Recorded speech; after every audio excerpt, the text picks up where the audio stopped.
नमस्कार, grand news network में आप सभी का स्वागत है और मैं हूं आपके साथ सीमा। चलिए अब एक नजर डाल लेते हैं आज के बुलेटिन की खास खबरों की ओर।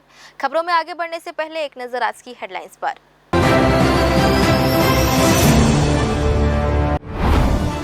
अक्षय तृतीया पर अरफा पार रचेगा नया इतिहास। भगवान परशुराम का मनाया जाएगा जन्मोत्सव। सरकंडा में पहली बार निकली भव्य शोभा यात्रा। अंतिम चरणों में तैयारियां। भीषण गर्मी में बिजली कटौती से जीना हुआ मुहाल। मेंटेनेंस के नाम पर 4 से 6 घंटे तक गुल रहती है बिजली। प्रतियोगी परीक्षाओं में जुटे अभ्यर्थी अघोषित बिजली कटौती से हो रहे हलाकान। छत्तीसगढ़ में 20 अप्रैल से स्कूलों की छुट्टियां।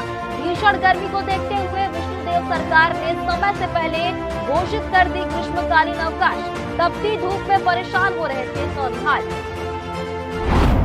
और रतनपुर में पदस्थ एएसआई पर गिरी निलंबन की गाज।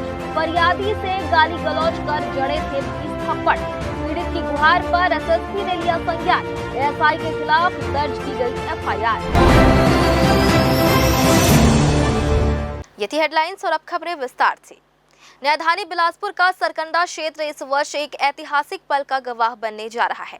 अक्षय तृतीया के पावन पर्व पर भगवान परशुराम जी के जन्मोत्सव को लेकर अरपा पार क्षेत्र में अभूतपूर्व उत्साह देखा जा रहा है। इतिहास में पहली बार सरकंडा की धरती से एक ऐसी वृहद और भव्य शोभा यात्रा निकाली जाएगी जो न केवल अपनी विशालता बल्कि अपनी भव्यता के लिए भी जानी जाएगी। इस भव्य आयोजन की तैयारियों को अंतिम रूप देने के लिए आज समाज के प्रबुद्ध जनों की एक महत्वपूर्ण बैठक संपन्न हुई, जिसमें आयोजन को सफल बनाने के लिए महत्वपूर्ण रणनीति तैयार की गई। आइए देखते हैं पूरी खबर। बिलासपुर के सरकंडा क्षेत्र में आयोजित इस विशेष बैठक में समाज के हर वर्ग की सक्रिय भागीदारी देखने को मिली। बैठक में विशेष रूप से वरिष्ठ जनों के मार्गदर्शन के साथ साथ युवाओं का जोश और भारी संख्या में मातृशक्ति यानी महिलाओं की उपस्थिति ने यह स्पष्ट कर दिया है कि इस बार की शोभा यात्रा ऐतिहासिक होगी। वक्ताओं ने जोर देकर कहा कि अरपा पार के इतिहास में यह पहला अवसर है जब इतने व्यापक स्तर पर भगवान परशुराम जी की झांकी और यात्रा का आयोजन किया जा रहा है। भाजपा मैदान भी हम लोग से जुड़ा हुआ है सामाजिक रूप से कहीं न कहीं, और बहुत अच्छा है। तन मन धन से हम पूरे सह परिवार इष्ट मित्र जो भी यार सबको बुलाएंगे सह परिवार के रूप में। गांव से क्षेत्र से हम लोग का क्षेत्र तखतपुर है और कहीं ना कहीं सुधांशु भैया बड़े भैया से मुलाकात हुई, इस विषय में चर्चा हुई, बहुत अच्छा लगा। और स्वाभाविक सी बात है, जिस जगह में संख्या रहेगा वहीं से बल और ताकत दिखेगा। इसका एक ही उद्देश्य है, जनों की गोष्ठी की ताकत आखिर हमसे क्या चूक हुआ, कहाँ खामी है, इस पर विचार कर उसकी दुरुस्ती है कि मैं निवेदन करता हूँ। माध्यम से हम आपके बच्चे और आपके बेटे, आपके हमारे जो बड़े बुजुर्ग हैं उनसे हमको मिलने का मौका मिलेगा।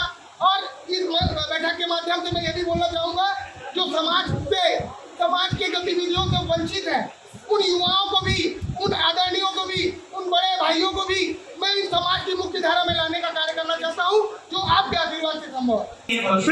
भगवान है, उनका एक दिन है, परंतु उनका जन्म दिन इस रामनवमी राम जी पर है, वैसे परशुराम जी पर अक्षय तृतीया है। तो हम प्रण ले लिए, बहुत सारे वरिष्ठ मंच को चर्चा करें, सब आशीर्वाद दी और आदेश करें कि अच्छा सोच है।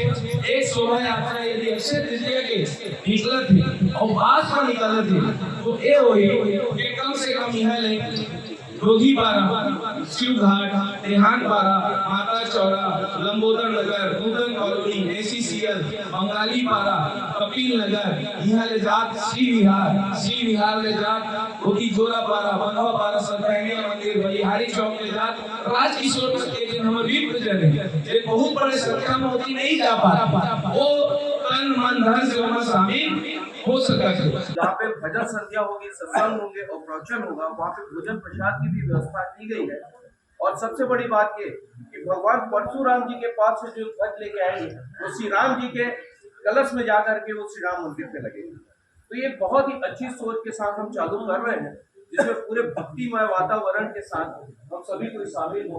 यही आप सभी से निवेदन है, और शोभा यात्रा में भव्यता लाना ये सब हमारा एक कर्तव्य है, दायित्व है। आप सभी लोग इसमें जरूर शामिल हो, यही आप सभी से निवेदन है। शोभा यात्रा निकाली जा रही है जिसमें आप बड़े बुजुर्ग, महिला शक्ति, युवा शक्ति सभी साथ मिलकर जो इसमें एकता और अखंडता का प्रतीक दिखेगा, ये बहुत ही ऐतिहासिक होने वाला है जिसका हम साक्षी बनने वाले हैं और इतिहास में मेरे ख्याल से रचा जाएगा। और भैया मैं कहना चाहता हूँ कि एक बार ही ना हो, ये आजीवन ये शोभा यात्रा विगत रूप से और विकसित होता है और बड़े रूप लेता रहे, जिसमें भव्यता पूरे शहर में और प्रदेश में जाना जाए, जिसमें आप सभी का आशीर्वाद, इतने बड़े संख्या में आप आए हैं। तो नहीं हूँ और आप लोगों को देख मुझे बहुत खुशी हो रही है। इस ब्राह्मण समाज के लिए इतने संख्या में एक साथ लोग एकत्रित हुए हैं, बहुत आश्चर्य की बात है। क्योंकि मैंने जब भी किसी भी कार्यक्रम में शामिल हुई हूँ, मैं इतने सारे ब्राह्मणों को एक साथ नहीं देखती हूँ। इस कार्यक्रम में इतने सारे लोग एकत्रित हुए हैं, उसके लिए बहुत बहुत धन्यवाद। और यहाँ पे जो भी हमारे बुजुर्ग लोग हैं, मैं आप लोगों से निवेदन करना चाहती हूँ और आग्रह करना चाहती हूँ कि आप अपने इस ब्राह्मण समाज के लिए, अपने परिवार में, अपने समाज में जो भी अपने बच्चे हैं, जानने वाले हैं, उनको अपने ब्राह्मण होने का अर्थ अवश्य समझाइए। परशुराम जी चिरंजीवी है, हम अनुकर प्रकाट्योत्सव मनाबो, जन्मोत्सव मनाबो, जयंती नहीं मनाबो। भगवान परशुराम जी चिरंजीवी है, सृष्टि में आज भी है, उनपर हम जन्मोत्सव मनाबो। और ये बड़ा हर्ष के विषय है कि हरपा पार हम भव्य शोभा यात्रा निकाले पर आज हम सब बैठक करते हैं। आप देख लो, चाहे सतयुग हो, त्रेता हो, द्वापर हो या कलयुग हो, सभी में सबसे श्रेष्ठ यदि स्थान है ब्राह्मण के स्थान में।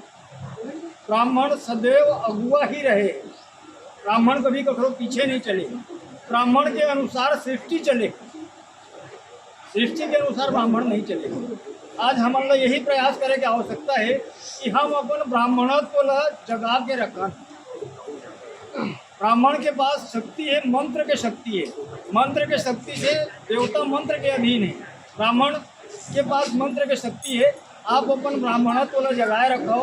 और हमारे जो आज के ये अभी के ये प्रयास है कि अक्षय तृतीया 20 अप्रैल के दिन हम भगवान परशुराम जी महाराज के प्रकाट्योत्सव के शोभा यात्रा निकालन, पहला आगे भी हम लोग सतत बनाए रखे की आवश्यकता है। तो जितना ज्यादा हम एक दूसरे की मदद कर सकें, जितना ज्यादा हम संगठित रह सकें, उतना अच्छा होगा हमारे समाज के लिए और हमारे आने वाली पीढ़ी के लिए। तो ये बहुत ही हर्ष का विषय है कि इस साल एक नई परिपाटी शुरू होने जा रही है। हरपा पार परशुराम जी की जयंती मनाया जा रहा है और 20 तारीख को रैली निकाली जा रही है। तो हम सब 20 तारीख को भी पूर्ण रूप से इस रैली में सम्मिलित होंगे और इस रैली को जितना भव्यता दे सकते हैं उतनी भव्यता देने का प्रयास करेंगे। बैठक में शामिल सभी सदस्यों ने एक सुर में इस शोभा यात्रा को शहर की सबसे यादगार यात्रा बनाने का संकल्प लिया और आयोजन की सफलता के लिए अलग अलग टोलियां बनाकर जिम्मेदारियां सौंपी गईं। सभी सभी शहर के ब्राह्मणों से मेरा हाथ जोड़कर प्रार्थना है कि 20 तारीख को जो परशुराम की शोभा यात्रा अशोक नगर चौक से नूतन चौक से सुभाष चौक से हुंडई चौक से मंदिर से नूतन चौक भारतीय ग्राउंड तक जाएगा। उसमें सभी से निवेदन है कि अपने सब परिवार के साथ इस सब भव्य शोभा यात्रा में आए और आशीर्वाद दें। और ये सरकंडा में हम लोग निकालने जा रहे हैं, जिसके लिए भरपूर सभी युवक साथी हमारे मेहनत कर रहे हैं। उन सभी साथियों का सहयोग और आशीर्वाद बहुत ही अनिवार्य है। और मैं चाहता हूं कि पूरे परिवार के साथ अगर 3 साल का कोई बच्चा भी है तो उस रैली में शामिल हो और हमको आशीर्वाद और अपना सहयोग। पार में भगवान परशुराम जी की प्रेरणा से अक्षय तृतीया के ही दिन उस शुभ मुहूर्त में भगवान परशुराम सभी के घर में द्वार के सामने से निकलेंगे ठंडा में। ये हमारा अर्पा पार जो होगा वो पवित्र पावन होगा। और चूँकि भगवान जागृत अवस्था में होते हैं, जिस मुहूर्त में भगवान ने जन्म लिया था वो अक्षय तृतीया कहलाता है। उस दिन जो भी अगर पुण्य करे तो भी और पाप करे तो भी उसका कभी क्षय नहीं होता। तो सभी से निवेदन है कि मन में बढ़िया भक्ति भाव लेकर भगवान परशुराम जी का अपने घर के द्वार में आकर के 5 दिया लगा करके भगवान परशुराम जी का पूजा पाठ करें, उनका स्वागत करें। भव्य झांकी आप देख रहे हैं कितनी मात्रा में, कितने भीड़ में लोग बाग इकट्ठा हो रहे हैं, कितना उत्साह है। पूरा सरकंडा पार में कभी इस तरह का शोभा यात्रा आज तक निकला नहीं है। अब 20 तारीख का सभी को, पूरे बिलासपुर वासियों को इस 20 तारीख का इंतजार है कि हम आए और भगवान परशुराम जी की शोभा यात्रा जो ध्वज यात्रा की तरह निकलेगी उसमें शामिल होकर के भगवान का आशीर्वाद लेंगे। मेरा सभी से करबद्ध निवेदन है कि बिलासपुर के समस्त वासी उस दिन इकट्ठा हों। अशोकनगर चौक, जिसे श्री राम भिक्षु दास महंत जी चौक के नाम से जाना जाता है, वहाँ से हम निकलेंगे और सभी कोई शामिल होंगे। यही उन सभी से निवेदन है। बैठक के दौरान महिला शक्ति ने विशेष उत्साह दिखाते हुए कहा कि वे न केवल इस यात्रा का हिस्सा बनेंगी बल्कि इसे पारंपरिक और सांस्कृतिक रूप से समृद्ध बनाने में भी अपनी अहम भूमिका निभाएंगी। समाज के वरिष्ठों ने युवाओं को संस्कार और संस्कृति से जोड़ने के उद्देश्य से इस आयोजन को एक बड़े मंच के रूप में देखने की बात कही। चर्चा का मुख्य केंद्र इस बात पर रहा कि किस तरह सरकंडा के चप्पे चप्पे को भगवामय किया जाए और कैसे अशोकनगर चौक से शुरू होने वाली इस यात्रा में अनुशासन और भव्यता का अनूठा संगम देखने को मिले। सभी ने संकल्प लिया कि यह यात्रा केवल एक जुलूस नहीं बल्कि विप्र एकता और शक्ति का प्रतीक बनेगी। जी देखिए, ब्राह्मण समाज सदैव से एकत्रित ही रहा है और इस बार जो है मतलब परशुराम जयंती जिस दिन जयंती है अक्ति के दिन ही निकाली जा रही है अरपा पार। तो ये बहुत अच्छा विषय है और मुझे ऐसा लगता है कि पूरे बिलासपुर के लोग संगठित होकर इस बार पहले इधर आएंगे फिर बाद में उधर जाएंगे। तो मुझे ऐसा लगता है कि ब्राह्मण समाज चूँकि बहुत संगठित है और चूँकि शहर पड़ रहा है तो अलग अलग जगहों पे अलग अलग लोग अपने तरह से उत्सव मनाना चाहते हैं। ये उत्सव है, एक परशुराम जयंती जो एक उत्सव है, तो हर आदमी इस उत्सव को मनाना चाह रहा है। तो मुझे ऐसा लगता है कि 20 तारीख को बहुत भव्य रैली आपको देखने को मिलेगी अरपा पार। इस बार अरपा पार इतिहास रचने वाला है क्योंकि परशुराम जी की जन्मोत्सव 20 अप्रैल में अक्षय तृतीया के दिन, उनकी तिथि के दिन, उनके जन्मदिन के दिन शोभा यात्रा का आयोजन किया गया है। और ये अच्छी बात है कि शहर में दो शोभा यात्रा ही नहीं बल्कि उनका जन्मदिन इतना भव्य रूप में बन रहा है कि अरपा की इस पर उस पर दोनों दिन बन रहे हैं। इसमें हम उसमें भी शामिल होंगे और आग्रह भी करते हैं उसमें भी शामिल हो। लेकिन शहर में कुछ भी अच्छा कुछ कार्य होता है, कुछ धर्म का कार्य होता है, चाहे किसी भी राजनीति किसी भी दल में हो, सरकंडा का जो हिस्सेदार जो रहते हैं, सरकंडा के लोग जो वहाँ जाकर अपनी जो अहम भूमिका निभाते हैं, मैं शहर वासियों से अपील करता हूँ, विनम्र निवेदन करता हूँ उसे हर सहयोग सरकंडा देता है अरपा पार में शहर वासियों को। ऐसी शहरवासी भी इस बार सरकंडा में आएँ और हमारे एक शोभा यात्रा में शामिल हो ताकि भगवान परशुराम जी की भव्यता से हम शोभा यात्रा निकाल सकें। इस आयोजन समिति हम सभी एक सदस्य और एक कार्यकर्ता के रूप में कार्य करते हैं। इस आयोजन समिति के माध्यम से मैं समस्त शहर वासियों और बिलासपुर के आसपास जितने भी ग्रामीण अंचल से सभी आमजन, ब्राह्मण जन, साथ ही हिंदू समाज के हमारे जितने भी प्रबुद्ध जन हैं और जो समाज सेवी के रूप में कार्य करते हैं और जो समाज में एक महत्वपूर्ण स्थान रखते हैं और सभी सहपरिवार आए, भोग प्रसाद का ग्रहण करें। बहुत ही अच्छा कार्यक्रम है और भक्तिमय कार्यक्रम रहेगा। जिस प्रकार हमारा समाज जाना और पहचाना जाता है कि एक भक्तिमय माहौल के रूप में और धार्मिक एक आयोजन है। आप सभी से मैं विनम्र आग्रह अपील करता हूँ कि सभी आए, सहपरिवार आए। बहुत ही अच्छा आयोजन है, बहुत ही प्यारा आयोजन है, शहर का गौरव है और संख्या की दृष्टि से सरकंडा परिक्षेत्र में हमारी जो संख्या है, ब्राह्मणों की संख्या एक महत्वपूर्ण रूप में है। तो स्वाभाविक सी बात है जिस जगह से और उस दिन हमारे परशुराम भगवान जी का जन्मोत्सव है, अक्षय तृतीया के दिन यह शोभा यात्रा निकलेगी। आप सभी से मैं विनम्र आग्रह अपील करता हूँ कि आप सभी शहरवासी इस कार्यक्रम में अवश्य सम्मिलित हो और भोजन प्रसाद, भोग प्रसाद का आप सभी आशीर्वाद ग्रहण करें। धन्यवाद। अंत में विप्र समाज के प्रतिनिधियों ने पूरे शहर के विप्रजनों और राम भक्तों से इस शोभा यात्रा में सपरिवार शामिल होने की भावुक अपील की। आयोजकों ने कहा कि भगवान परशुराम जी के आदर्शों को जन जन तक पहुंचाने के लिए यह एक सुनहरा अवसर है। पूरे बिलासपुर शहर से लोगों को आमंत्रित किया गया ताकि सभी मिलकर इस दिव्य यात्रा को और भी बेहतर और भव्य तरीके से संपन्न करा सकें।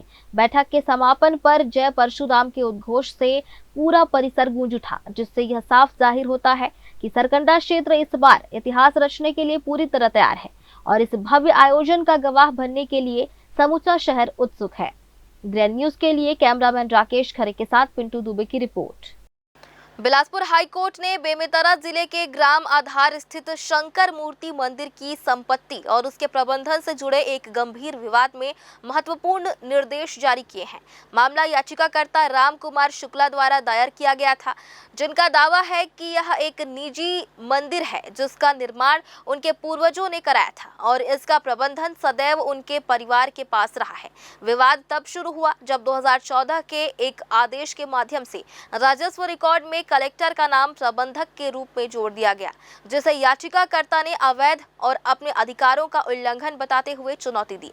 तहसीलदार से लेकर अतिरिक्त आयुक्त तक के स्तर पर राहत न मिलने और बोर्ड ऑफ रेवेन्यू द्वारा देरी के आधार पर रिवीजन याचिका खारिज किए जाने के बाद यह मामला हाईकोर्ट पहुंचा था। न्यायमूर्ति अमितेंद्र कुमार की पीठ ने मामले की सुनवाई करते हुए स्पष्ट किया कि कोर्ट ने प्रकरण के गुण दोष पर अपनी कोई राय व्यक्त नहीं की है, लेकिन याचिकाकर्ता द्वारा बोर्ड ऑफ रेवेन्यू के समक्ष प्रस्तुत देरी माफी आवेदन और मुख्य याचिका पर अब कानून के अनुसार जल्द से जल्द निर्णय लिया जाना चाहिए। हाईकोर्ट के इस हस्तक्षेप के बाद अब बोर्ड ऑफ रेवेन्यू को स्वतंत्र रूप से तथ्यों का विश्लेषण कर यह तय करना होगा कि राजस्व अभिलेखों में कलेक्टर का नाम प्रबंधक के रूप में रहना वैध है या नहीं, जिससे याचिकाकर्ता को न्याय मिलने की उम्मीद जगी है। राजधानी बिलासपुर में ब्रांडेड सामानों के नाम पर चल रहे फर्जीवाड़े के एक बड़े नेटवर्क का खुलासा हुआ है, जिसने सिगरेट पीने के शौकीनों और आम जनता की सेहत को खतरे में डाल दिया है।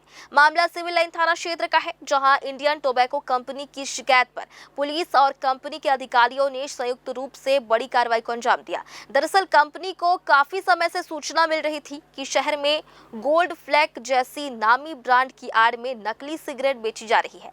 जांच के दौरान जब मार्केट से सैंपल लिए गए तो वे पूरी तरह नकली पाए गए, जिसके बाद एसएसपी रजनीश सिंह के निर्देशन में पुलिस टीम ने महाराणा प्रताप चौक स्थित नगर निगम कॉलोनी के एक गोदाम में दबिश दी। इस छापेमारी के दौरान पुलिस ने मौके से करीब 4,50,000 रुपए मूल्य की 4 कार्टन नकली सिगरेट बरामद की और गोदाम संचालक रोशन चांदवानी को हिरासत में ले लिया। पुलिस की प्रारंभिक पूछताछ में यह सनसनीखेज खुलासा हुआ है कि आरोपी फेरी लगाकर शहर के विभिन्न पान ठेलों और छोटी दुकानों में इन नकली सिगरेटों की सप्लाई करता था। हालांकि सबसे बड़ा सवाल अब भी अनुत्तरित है कि क्या यह माल शहर में ही कहीं अवैध रूप से तैयार किया जा रहा था या बाहर से मंगाया जा रहा था। व्यापार विहार जैसे संभाग के सबसे बड़े थोक बाजार में भी लालच के चलते नकली सामान खपाने का यह गोरख धंधा लंबे समय से फल फूल रहा है, जो न केवल कंपनियों को करोड़ों का आर्थिक नुकसान पहुंचा रहा है, बल्कि युवाओं और नाबालिगों के स्वास्थ्य के साथ भी गंभीर खिलवाड़ कर रहा है। फिलहाल सीएसपी निमितेश सिंह के नेतृत्व में पुलिस इस पूरे सिंडिकेट और नेटवर्क की कड़ियों को जोड़ने में जुटी है, ताकि इस काले कारोबार की जड़ तक पहुंचा जा सके। ये मामला सिविल लाइन थाना का है। कल आईटीसी कंपनी के प्रबंधन द्वारा सिविल लाइन थाना में आकर एक आवेदन दिया गया, जिसमें उसके द्वारा बताया गया कि रोशन चंदानी नाम का एक व्यापारी है जो नकली सिगरेट उत्पाद और अन्य प्रोडक्ट डुप्लीकेट करके मार्केट में बेच रहा है, जिससे उनको क्षति हो रही है। जिस पर पुलिस की टीम के द्वारा इस पर ये कार्रवाई की गई, जिसपे नकली सिगरेट प्रोडक्ट और अन्य प्रोडक्ट उसकी दुकान से बरामद हुए, जिसे विधिवत जब्त किया गया है। इस मामले में कॉपीराइट एक्ट, ट्रेडमार्क एक्ट और बीएनएस की धाराओं के तहत अपराध पुलिस ने पंजीबद्ध कर लिया है। जो निश्चित तौर पे जो ये कॉपीराइट एक्ट बने हैं उसके अंतर्गत कोई भी कॉपीराइट एक्ट उसके मामले होते हैं या नकली प्रोडक्ट के मामले होते हैं या किसी बड़े ब्रांड की कॉपी करके नकली प्रोडक्ट बनाए जाते हैं, उस पर ये अपराध की श्रेणी में आते हैं और इस तरह के उत्पादन करना और विक्रय करना, इस पर पुलिस कार्रवाई करेगी और इस तरह के नकली प्रोडक्ट से जो कंज्यूमर होते हैं उनको भी स्वास्थ्य का नुकसान होता है। गर्मी के दिनों में शहर के लगभग हर क्षेत्र में जल समस्या देखने को मिल रही है, जिसका एक प्रमुख कारण पाइपलाइन का क्षतिग्रस्त होना है। कई स्थानों पर नालियों के नीचे से गुजरने वाली पाइपलाइन वर्षों से मरम्मत के अभाव में जर्जर हो चुकी है। वहीं कुछ जगहों पर निर्माण कार्यों के दौरान भी पाइपलाइन को नुकसान पहुंचा है। इसके चलते जल आपूर्ति बाधित हो रही है और लोगों को पेयजल संकट का सामना करना पड़ रहा है। स्थिति तब और गंभीर हो जाती है जब क्षतिग्रस्त पाइपलाइन के कारण नालियों का गंदा पानी घरों तक पहुंचने लगता है। इससे न केवल पानी की गुणवत्ता प्रभावित होती है, बल्कि यह लोगों के स्वास्थ्य के लिए भी खतरा बन जाता है। दूषित पानी के कारण विभिन्न बीमारियों के फैलने की आशंका भी बढ़ जाती है, जिससे नागरिकों में चिंता का माहौल है।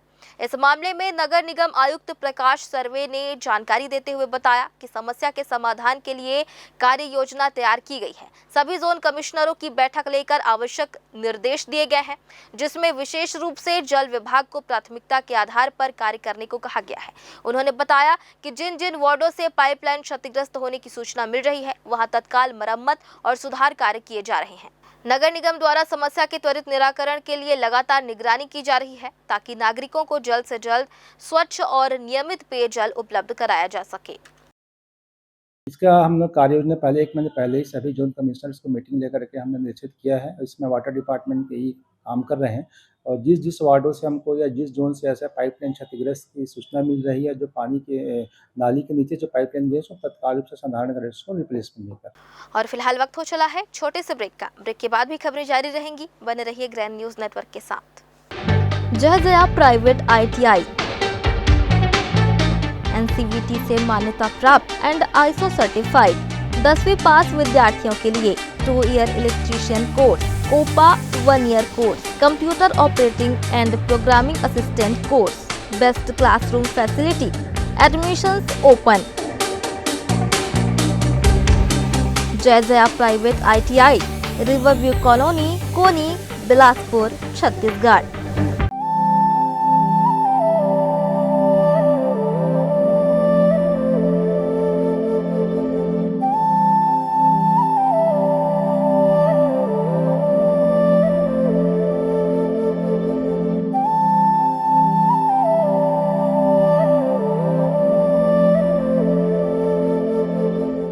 ब्रेक के बाद आप सभी का स्वागत है।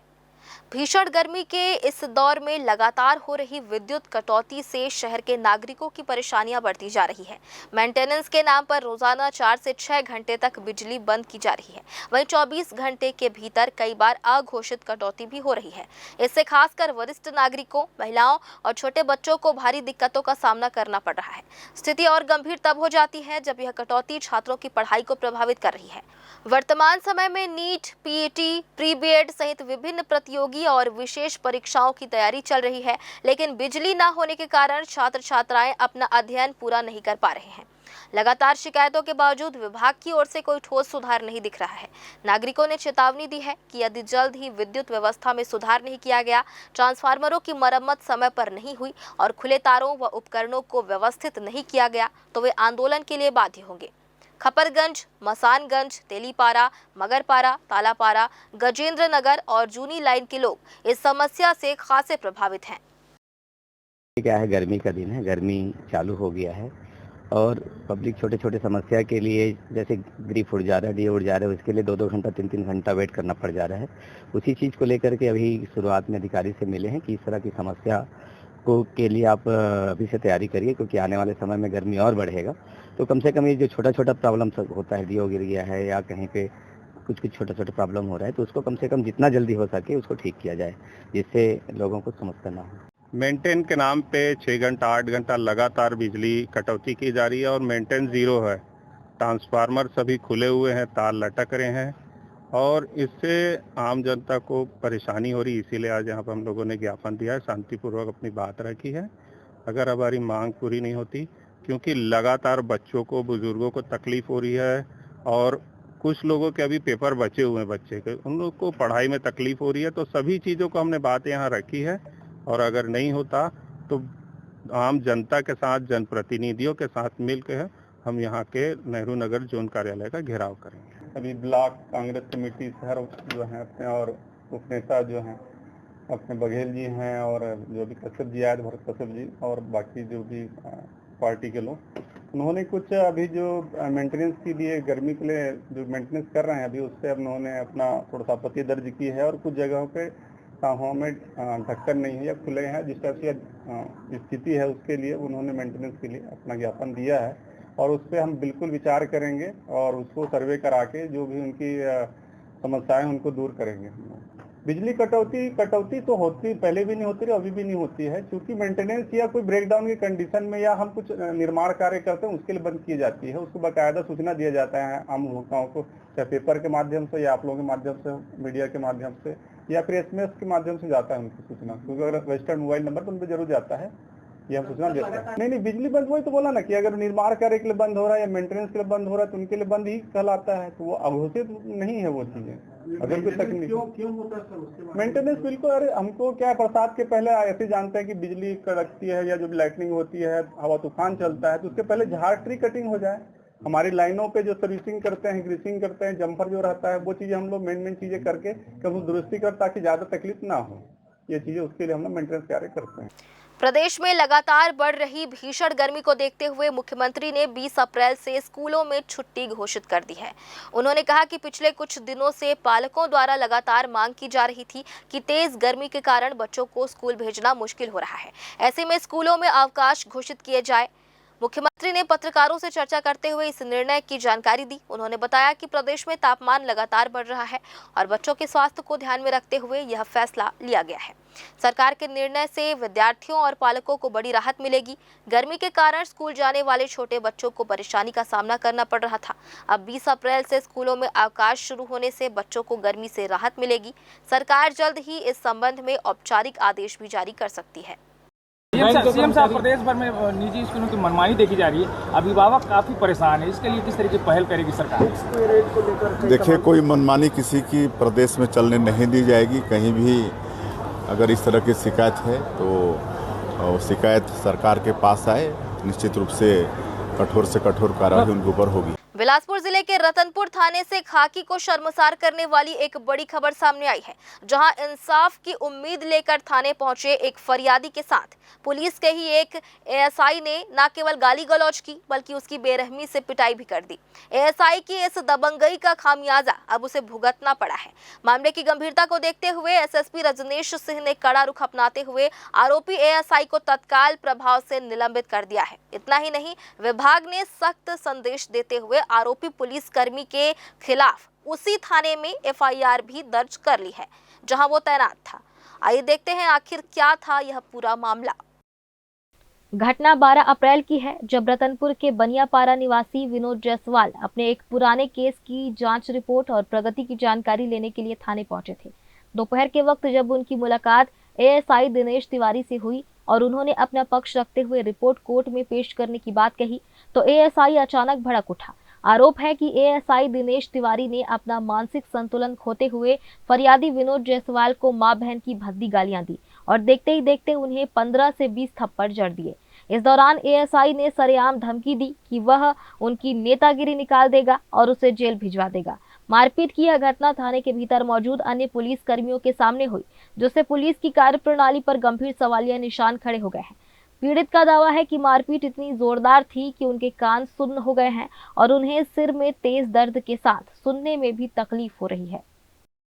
रतनपुर थाना अंतर्गत एक परिवादी अपनी परिवार जांच के लिए लगातार जांचकर्ता अधिकारी एएसआई दिनेश तिवारी के पास आ रहा था। इसी कड़ी में उस घटना दिनांक को जब वो थाने आया तो जांच न करते हुए उसके साथ अभद्र व्यवहार कर उसके साथ मारपीट की गई थी कि रिपोर्ट पर अपराध पंजीबद्ध किया गया थाने में ही और इसके अतिरिक्त पुलिस अधीक्षक महोदय के द्वारा अनुशासनात्मक कार्रवाई भी की गई है। कहेंगे ऐसे पुलिस वाले के कारण वर्दी गरिमा तार होती है, क्या कुछ इससे स्पष्ट मैसेज दिया जा रहा है कि चाहे कोई भी रहे, चाहे वर्दी वाला भी रहे, अगर किसी भी अपराध को अंजाम देता है तो उसके खिलाफ कार्रवाई की जाएगी। इस शर्मनाक घटना की जानकारी जैसे ही थाना प्रभारी प्रशिक्षु आईपीएस अंशिका जैन को मिली, उन्होंने तुरंत इसकी रिपोर्ट वरिष्ठ पुलिस अधीक्षक रजनीश सिंह को सौंपी। एसएसपी ने मामले को अनुशासनहीनता की पराकाष्ठा मानते हुए तत्काल कार्रवाई के निर्देश दिए, जिसके बाद आरोपी एएसआई दिनेश तिवारी को सस्पेंड कर दिया गया। विभागीय सूत्रों की माने तो एएसआई पर पहले भी लेन देन के आरोप लगे हैं। फिलहाल पीड़ित की शिकायत के आधार पर रतनपुर थाने में ही आरोपी एएसआई के खिलाफ मामला दर्ज कर लिया गया है और एएसपी ग्रामीण मधुलिका सिंह इस पूरे प्रकरण की विस्तृत जांच कर रही हैं। यह कार्रवाई उन पुलिस कर्मियों के लिए एक बड़ा सबक है जो वर्दी के रसूख में जनता के साथ दुर्व्यवहार करते हैं। अब देखना होगा कि जांच के बाद इस मामले में और क्या नए तथ्य सामने आते हैं और दोषी पुलिसकर्मी पर क्या कठोर दंडात्मक कार्रवाई की जाती है। ग्रैंड न्यूज के लिए कैमरामैन अमर ध्रुव के साथ पिंटू दुबे की रिपोर्ट। देश की राजनीति में महिलाओं की भागीदारी को लेकर एक ऐतिहासिक कदम सामने आया है। प्रधानमंत्री नरेंद्र मोदी के नेतृत्व में महिलाओं को 33% आरक्षण देने वाला कानून अब चर्चा का केंद्र बना हुआ है। इस फैसले को लेकर बिलासपुर में विभिन्न सामाजिक क्षेत्रों में काम करने वाली महिलाओं ने प्रेस वार्ता आयोजित की। इस दौरान महिलाओं ने प्रधानमंत्री के इस निर्णय का जोरदार स्वागत किया और इसे महिला सशक्तिकरण की दिशा में बड़ा कदम बताया। प्रेस वार्ता में मौजूद महिलाओं ने कहा कि यह कानून महिलाओं को पंचायत से लेकर संसद तक अपनी मजबूत भागीदारी सुनिश्चित करने का अवसर देगा। उन्होंने प्रधानमंत्री नरेंद्र मोदी का आभार व्यक्त करते हुए कहा कि यह पहल महिलाओं को आत्मनिर्भर बनाने में महत्वपूर्ण भूमिका निभाएगी। बता दें कि 2023 में पारित नारी शक्ति वंदन अधिनियम के तहत महिलाओं के लिए 33% आरक्षण का प्रावधान किया गया है। हालांकि इसके लागू होने को जनगणना और परिसीमन प्रक्रिया से जोड़ा गया है, जिस पर पहले कई सवाल उठे थे। अब नए प्रस्तावित विधेयकों के पारित होने के बाद उम्मीद जताई गई है कि 2029 के आम चुनाव में महिलाओं को इसका सीधा लाभ मिल सकता है। यह कदम देश की राजनीति में महिलाओं की नई ताकत बनकर उभरेगा। ये 131वां जो संविधान संशोधन 2026 प्रस्तुत किया गया है, इसमें महिलाओं को 33% जो आरक्षण मिला है, तो हम सामान्य महिलाएं एक गृहिणियों के रूप में, एक समाज सेविकाओं के रूप में यहाँ अपनी बात रखने आई हैं और यह कहना चाहती हैं यशस्वी प्रधानमंत्री जी से कि आपने कम से कम हमारे बारे में सोचा और 33% हमें आरक्षण देते हुए हमारा एक स्थान वहाँ संरक्षित किया। तो इसके लिए उनका बहुत बहुत धन्यवाद है हमारी ओर से। सशक्तिकरण है या चुनावी रणनीति है? बिल्कुल नहीं। अब हमें जब मिल रहा है वह अधिकार, जिस अधिकार की हम एक प्रतीक्षा में थे, तो हम निश्चित रूप से उसे उस तरह सकारात्मक रूप में ही लेते हुए यह कहेंगे कि यह हमारे हित में ही है, महिलाओं के हित में है। कितने सालों का आप लोगों ने इंतजार किया? 40 वर्षों तक हमने इसका इंतजार किया है कहीं ना कहीं, और अब जाकर हमें यह आरक्षण मिला है, जिसके बाद अब संसद में हमारा भी स्थान जो है तय माना जाएगा। जी, मैं डॉक्टर नेहा सिंह राजपूत, मैं एक लेखिका और कवित्री भी हूँ, और इस प्रकार से अपने थॉट प्रोवोकिंग लाइंस के द्वारा मैं कहीं ना कहीं समाज में जो एक आंदोलन लाने का प्रयास करती हूँ। इसलिए ऑर्गेनाइज किया है ताकि जो हमारा यहाँ पर नारी शक्ति वंदन अधिनियम जो पारित हो रहा है, जो डिलिमिटेशन बिल आ रहा है, ठीक है, तो हम उस बिल की में जो भी हमारी जो आवाज़ है, हम अपने यशस्वी प्रधानमंत्री नरेंद्र मोदी जी तक पहुँचाना चाहते हैं। हम बिल्कुल ऑर्डिनरी हम समाज के लेडीज़ को हम रिप्रेजेंट करते हैं। हम किसी पार्टी से नहीं हैं, ये समाज सेवा से जुड़ी हैं। मैं टीचिंग एकेडमिक से जुड़ी हूँ, मैडम अगेन समाज सेवा से जुड़ी हैं। तो हम तीनों ही अपने आप को हमारी जो लेडीज़ का समूह है, या लेडीज़ जो समाज में हमारे जो नारी और पुरुष की हमारी जो समाज की नारी वर्ग है, उसको हम यहाँ पर रिप्रेजेंट करते हैं। इस विधेयक से कितना लाभ होगा महिलाओं को? इस विधेयक से तो बहुत ही ज़्यादा लाभ होने वाला है सर। 33% का लाभ होगा जो लोकसभा और विधानसभा सीटों पर होगा। हमें महिलाओं का आत्मविश्वास, नेतृत्व बढ़ेगा, है ना। महिलाएं की भागीदारी होगी तो स्वस्थ समाज, स्वस्थ विकास, हर जगह विकास ही विकास होगा। व्हाई नॉट, है ना, हमारा यही कहना है। नया पारित करने की जरूरत नहीं पड़ी है। जब तक जनगणना नहीं होगी, जनसंख्या के आंकड़े नहीं आएंगे, परिसीमन नहीं होगी, सीट डिक्लेयर नहीं होगी, तो कैसे ये पारित होगा अधिनियम, है ना। कि अधिक से अधिक महिलाएं लाभान्वित होंगी, देश का विकास होगा, महत्वपूर्ण भूमिकाएं मानी जाएंगी। और इसके लिए केंद्र सरकार द्वारा जो हमें मिस्ड कॉल नंबर भी दिया गया है, जिसके माध्यम से हम अधिक से अधिक समर्थन में आ रहे हैं महिलाएं, इसकी जानकारी वहां पर भी जाएगी और इसके लिए ये विधेयक पास हो सके। जबलपुर से रायपुर जा रही अमरकंटक एक्सप्रेस में एक महिला यात्री से बदसलूकी का मामला सामने आया है। जानकारी के मुताबिक रायपुर निवासी आरोपी रविंद्र कुमार चौधरी ने S2 कोच में सीट को लेकर विवाद के दौरान महिला यात्री के साथ अभद्र व्यवहार किया, जिससे कोच में अफरा तफरी का माहौल बन गया। बताया जा रहा है कि मामूली कहासुनी के बाद आरोपी ने आक्रामक रुख अपनाते हुए हंगामा शुरू कर दिया और अन्य यात्रियों को भी परेशान किया। महिला यात्री के साथ की गई बदसलूकी के बाद यात्रियों में नाराजगी बढ़ गई है और तत्काल इसकी शिकायत रेलवे अधिकारियों से की गई है। ऑनलाइन शिकायत मिलते ही रेलवे प्रशासन हरकत में आया। ट्रेन के बिलासपुर स्टेशन पहुंचते ही रेलवे सुरक्षा बल ने मौके पर पहुंचकर आरोपी को हिरासत में लिया और स्थिति को नियंत्रण में किया। इसके बाद आरोपी को आगे की कानूनी कार्रवाई के लिए GRP के हवाले कर दिया गया है। फिलहाल मामले की जांच जारी है और यात्रियों, खासकर महिलाओं की सुरक्षा को लेकर सख्ती बरती जा रही है। और फिलहाल आज की इस बुलेटिन में बस इतना ही। अगले बुलेटिन में फिर होगी आपसे मुलाकात। तब तक के लिए दीजिए इजाजत। नमस्कार।